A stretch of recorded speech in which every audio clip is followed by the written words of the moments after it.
Stylish star Allu Arjun arrest వ్యవహారం దేశవ్యాప్తంగా తెగ వైరల్గా మారిన విషయం మనకందరికీ తెలిసిందే. అప్పటి నుంచి తెలుగు ఇండస్ట్రీకి మరియు తెలంగాణ ప్రభుత్వానికి మధ్య వివాదాలు నెలకొన్నాయంటూ ఒక సంచలన కథనం నమోదైన విషయం తెలిసిందే. అయితే ఇటీవలే సీఎం రేవంత్ రెడ్డి గారిని సినిమా పెద్దలు మీట్ అయిన విషయం తెలిసిందే. పలు రకాల సమస్యల గురించి, తెలుగు ఇండస్ట్రీలో జరుగుతున్న పరిణామాల గురించి, అల్లు అర్జున్ వ్యవహారం గురించి అందరూ చర్చించుకున్నారట. ఆ తర్వాత సీఎం రేవంత్ రెడ్డి గారు సంచలన వ్యాఖ్యలు చేశారట. టాలీవుడ్ ఇండస్ట్రీలో సీనియర్ హీరోలని చూసి యంగ్ హీరోలు కూడా నేర్చుకోవాలని ఆయన హితవు పలికారట.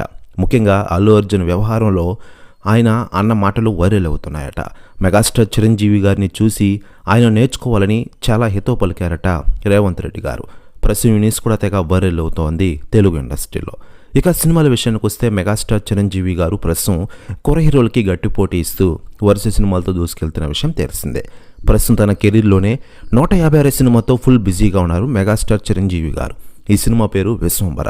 ఈ సినిమా వచ్చేడాది సంక్రాంతికి రిలీజ్ అవ్వాల్సి ఉండగా కొన్ని అనివార్య కారణాల వల్ల ఈ సినిమా పోస్ట్ పోన్ అయింది. ఈ సినిమాని మే 9వ తేదీన గ్రాండ్గా సమ్మర్కి రిలీజ్ చేసే అవకాశాలు ఎక్కువగా ఉన్నాయి. దీనిపై అధికార ప్రకటన మూవీ మేకర్స్ త్వరలోనే ప్రకటించనున్నారు. ఆ సినిమా అయిపోయిన వెంటనే 157 సినిమాతో ఫుల్ బిజీ కానున్నారు మెగాస్టార్ చిరంజీవి గారు.